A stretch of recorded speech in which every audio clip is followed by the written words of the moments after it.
ప్రకాశం జిల్లాలో తెలుగుదేశం పార్టీ అభ్యర్థులు ప్రచారంలో దూసుకుపోతున్నారు. గడిచిన 5 ఏళ్ల కాలంలో చేపట్టిన అభివృద్ధి కార్యక్రమాలు, మళ్లీ అధికారంలోకి వస్తే ఎలాంటి సంక్షేమ పథకాలు చేపడతామో అనేది వివరిస్తూ ముందుకు వెళ్తున్నారు. చంద్రబాబు మార్గదర్శకత్వంలో రాష్ట్ర ప్రగతి, సంక్షేమం, అభివృద్ధి తమందరినీ గెలిపిస్తాయంటున్న పర్చూరు టీడీపీ అభ్యర్థి ఏలూరి సాంబశివరావుతో మా ప్రతినిధి Suresh face to face.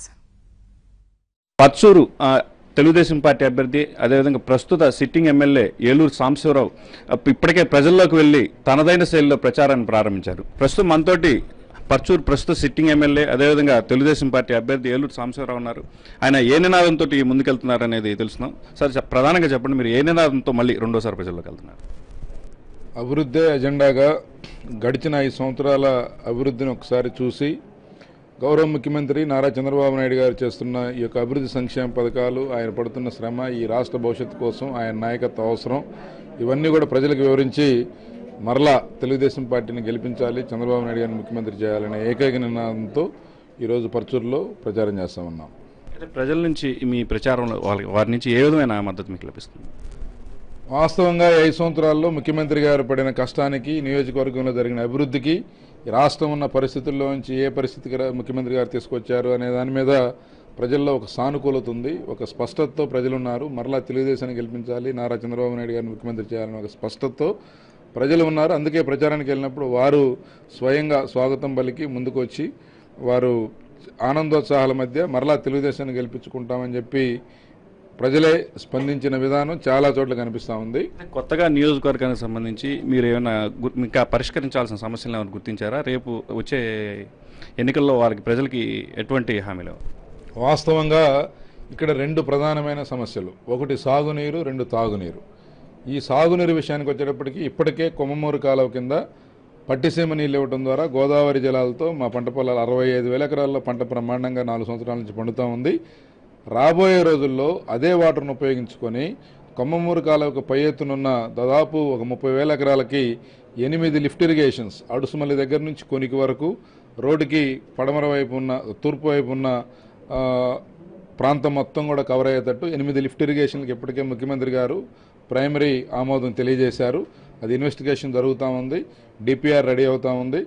Next 2 ఇయర్స్లో ఖచ్చితంగా ఆ లిఫ్ట్ ఇరిగేషన్ ప్రాజెక్టులు కంప్లీట్ చేస్తామనే నినాదంతో ముందుకెళ్తా ఉన్నాం. రెండవది, ఏదైతే నాగార్జున సాగర్ ఆయకట్టు కానీ, కొమ్మమూరు కాలువ ఆయకట్టుకు కానీ కవర్ కాకుండా ఉన్న ఏరియాకి గుంటూరు ఛానల్ ఎక్స్టెన్షన్ ద్వారా పర్చూరు మండలంలోని ఒక 15 గ్రామాలకి సాగునీరు, తాగునీరు ఇబ్బంది లేకుండా దానికి కూడా 250 కోట్ల రూపాయలతో ఇప్పటికే టెండర్ పిలవడం జరిగింది. నెక్స్ట్ 1 ఇయర్లో పనులన్నీ కంప్లీట్ చేసి గోదావరి నీళ్లు పర్చూరు పరిసర ప్రాంతాలకు తెచ్చే విధంగా కూడా చర్యలు తీసుకోబోతా ఉన్నాం. అలాగే ఇప్పటికే నాగార్జున సాగర్ కుడికాలువ కింద 100 కోట్ల రూపాయల పైన వెచ్చించి చేసిన ఆధునీకరణ పనుల ద్వారా ఈరోజు కొద్దిగా వాటర్ ఉన్నా సరే బ్రహ్మాండంగా చిట్ట చివరి భూమి వరకు వాటర్ వస్తూ ఉంది. అయితే దీనికి ముఖ్యమంత్రి గారు చొరవతో తీసుకున్న ప్రాజెక్ట్ ఏదైతే ఉందో, గోదావరి నీళ్ళని 5 పంపుల ద్వారా నాగార్జున సాగర్ కుడికాలువ తీసుకొచ్చి అక్కడి నుంచి అద్దంకి బ్రాంచ్ కెనాల్ ద్వారా 85,000 ఎకరాల ఆయకట్టుని స్థిరీకరించే ప్రాజెక్ట్ ఏదైతే ఉందో పర్చూరు నియోజకవర్గానికి సంబంధించి, అది కూడా నెక్స్ట్ 7-8 నెలల్లో కంప్లీట్ చేసి ఈ ప్రాంత భవిష్యత్ 30, 40, 50 సంవత్సరాల సాగునీరు అవసరాలను తీర్చడం కోసం ఈ 3 కార్యక్రమాల ద్వారా ఇక్కడ 2 లక్షల ఎకరాల ఆయకట్టుని స్థిరీకరణ చేయబోతా ఉన్నాం. అలాగే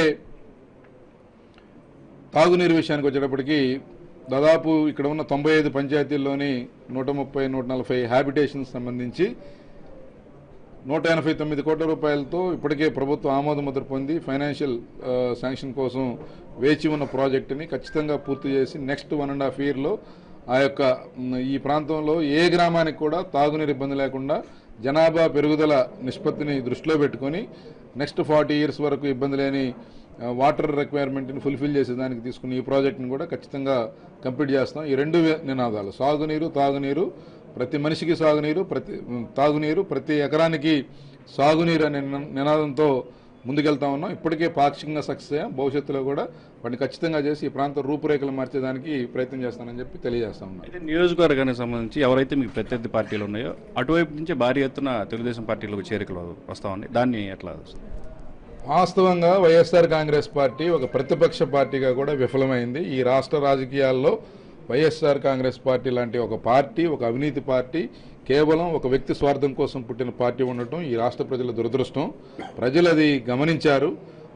భవిష్యత్ ఎన్నికల తర్వాత రేపు 2019 ఏప్రిల్ 11వ తారీఖు ఎన్నికల తర్వాత ఆ పార్టీ కనుమరుగయ్యే పరిస్థితి కూడా ఉంది. ఎందుకంటే కేవలం ఒక వ్యక్తి స్వార్థం కోసం, తన పదవి కోసం, తన మీద కేసులు మాఫీ చేసుకోవడం కోసం, అవకాశం ఇస్తే 1 లక్ష కోట్లు మరలా సంపాదించడం కోసం పెట్టబడిన పార్టీ వైఎస్ఆర్ కాంగ్రెస్ పార్టీ. ఈరోజు ఆ పార్టీలో చేరిన పెద్దలు కూడా కేవలం వాళ్ళ వ్యక్తిగత స్వార్థంతో ఒక ఇంట్లో 2 పార్టీలు పెట్టుకొని, లేకపోతే 3 పార్టీలు పెట్టుకొని ఈరోజు ప్రజలని ఏమార్చి రాజకీయం చేస్తామన్నారు.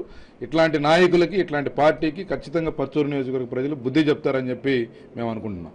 అయితే నియోజకవర్గానికి సంబంధించి ప్రధానంగా ప్రతి ఎకరాకు సాగునీరు, అదేవిధంగా ప్రతి మనిషికి తాగునీరు అందించే లక్ష్యంతో ముందుకెళ్తున్నామని అపరిష్కృతంగా ఉన్న సమస్యలు దాదాపు 30-40 సంవత్సరాల నుంచి ఇప్పటి వరకు ఏవైతే పెండింగ్లో ఉన్న సమస్యల్ని 5 ఏళ్లలో పూర్తి చేశామని, అదేవిధంగా మరోసారి అవకాశం ఇస్తే మరిన్ని అభివృద్ధి కార్యక్రమాలు చంద్రబాబు మార్గనిర్దేశకత్వంలో తనదైన ఏజెంటాలు అభివృద్ధి మంత్రంగా ముందుకు వెళ్తామని మాత్రం పర్చూరు ప్రస్తుత సిట్టింగ్ ఎమ్మెల్యే, అదేవిధంగా పర్చూరు తెలుగుదేశం పార్టీ అభ్యర్థి ఏలూరు సాంబశివరావు చెప్తున్నారు. ఇది ప్రస్తుతం పరిస్థితి. వీడియో జర్నలిస్ట్ మనోజ్ కుమార్తో సురేష్, ఏబిఎన్ ఆంధ్రజ్యోతి.